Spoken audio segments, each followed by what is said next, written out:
지금 시장을 보면은 이런 생각이 제일 먼저 듭니다. 이제는 진짜로 정말 다 끝난 거 아니냐 이런 말이죠. 근데 정말 이상하게도요. 이 시장이 정말 끝난 것처럼 느껴질 때 그때마다 또 다음 강세장의 씨앗이 심어지는 이런 장면들이 반복되곤 했습니다. 오늘 제가 드리고 싶은 메시지는 딱 한 개예요. 이 공포는 끝이 아니라 시장이 다시 달릴 준비를 하기 위해서 레버리지를 리셋하는 과정이라는 점입니다. 이 비트와이즈 CEO 헌터 호슬리는요, 비슷한 말을 했어요. 급락장과 공포장, 그리고 새로운 종료 이론이 등장한 뒤에는 무조건적으로 강세장과 신고점이 따라오는 패턴을 수없이 봤다라는 역사적인 패턴의 취지입니다. 이런 말을 들으면요, 사람들은 두 가지 반응을 하십니다. 한쪽에서는요, 아 그래, 역시 곧 오르겠네, 바닥 다졌다, 이런 식으로 생각을 하시고, 또 다른 한쪽에서는 아 또 희망회로 돌리네, 그래봤자 리또 속이 있다, 리플 1000원 갈 거다, 동전 갈 거다, 이런 식으로 말씀을 하십니다.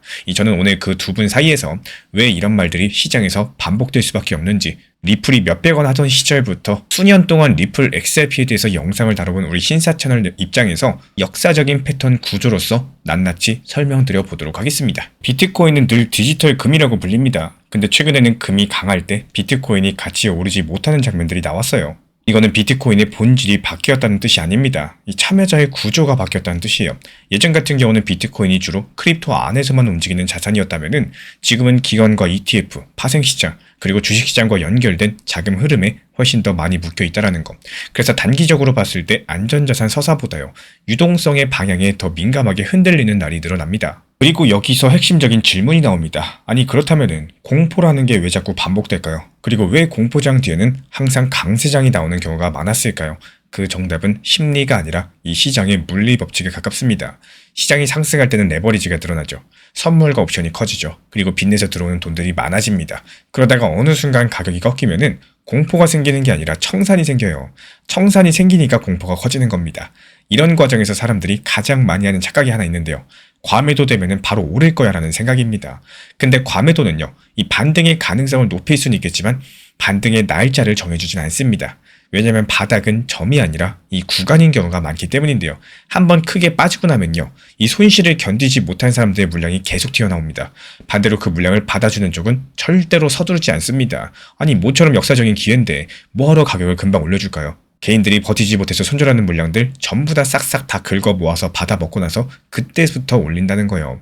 그래서 가격은요, 한 방에 V자로 꺾이기보다 이 시간을 쓰면서 구간이라는 바닥을 만들고 천천히 균형을 잡는 경우가 많다는 거예요. 그래서 이번 이슈의 핵심은 결국에 급락은 시장의 고장이 아니라 시장 구조의 정리라는 점이에요. 공포가 커질수록 시장은 레버리지를 줄여나가고 약한 손에서 강한 손으로 물량이 이동할 겁니다. 이게 바로 공포가 끝이 아니라 리셋처럼 보이는 이유입니다. 근데 이번 사이클이 더 재밌는 이유가 있어요. 가격이 흔들리는 동안에도 제도권 쪽의 인프라는 오히려 더 빨리 정리가 되고 있다는 거. 이 올해 미국 같은 경우는 스테이블코인 규제 틀을 법제화했습니다. 이게 단순하게 코인 산업을 허용하겠다는 말이 아니에요. 달러를 체인 위로 올리되 규칙 안에서 하겠다는 선언에 가깝습니다. 쉽게 말씀드리자면은 무질서한 크립토를 방치하는 게 아니라 이 달러의 결제랑 정산을 새로운 레일 위에 올려가지고 관리하겠다는 쪽으로 방향성이 잡히게 된 겁니다.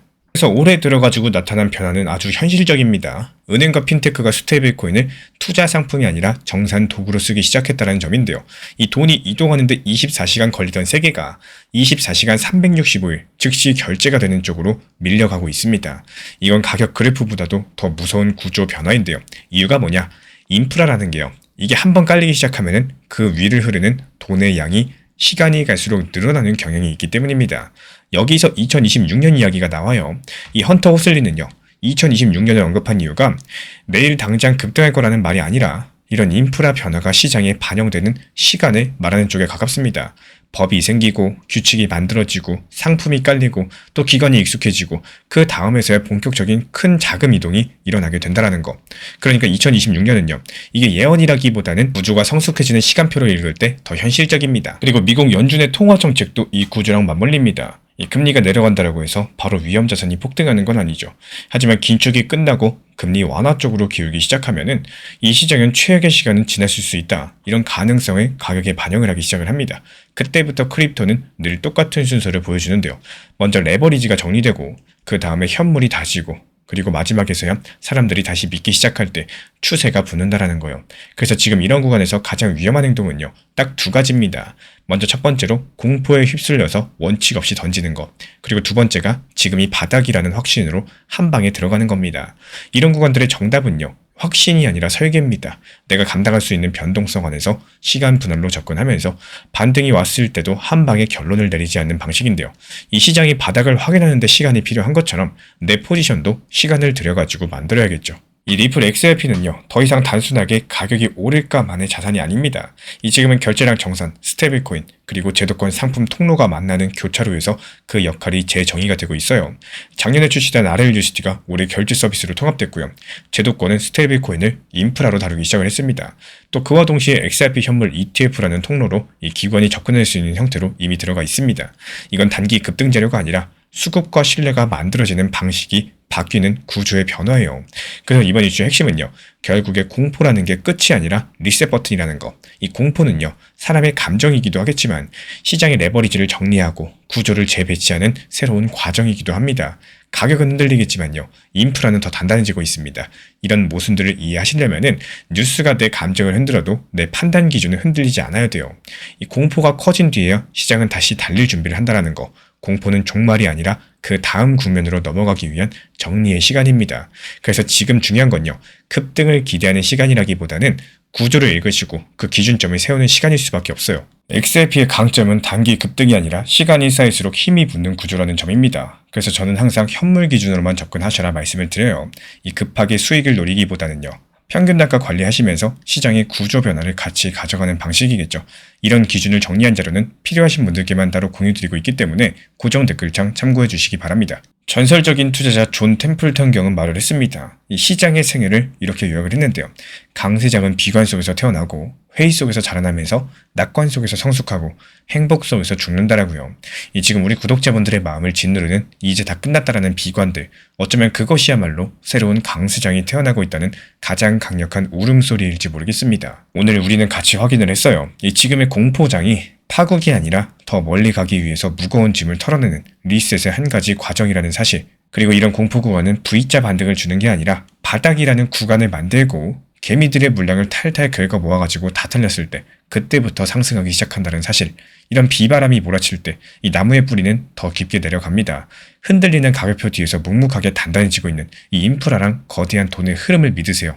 공포에 질려서 떠난 자리가 아니라 공포를 견디면서 원칙을 지킨 바로 그 자리에서 우리 구독자분들의 부가 다시 싹트기 시작을 할 겁니다. 이런 식의 공포장이요. 하루 이틀 나오는 거 아닙니다. 예전 역사 패턴에서도 반복이 됐었고 지난 리플코인, 비트코인 차트 한번 돌아보세요. 이거보다 더 심한 폭락도 있었습니다. 하지만 오히려 그런 폭락 쪽에서 손절하고 떠나셨던 분들은 항상 손실만 보셨어요. 그때 그 공포장을 기회로 생각하시고 과감하게 접근하셨던 분들은 오히려 큰 부를 쌓아나가고 계시다는 사실 기억해 주시기 바랍니다. 이 투자에서 가장 먼저 지켜야 될 건 수익이 아니라 계좌이고 내가 잘 모르는 영역에서는 절대로 욕심을 내지 마셔야 된다는 말씀을 드리고 싶어요. 무리한 매매나 구조를 정확하게 이해하지 못한 상태에서 이때 매매는 언제나 위험하고요.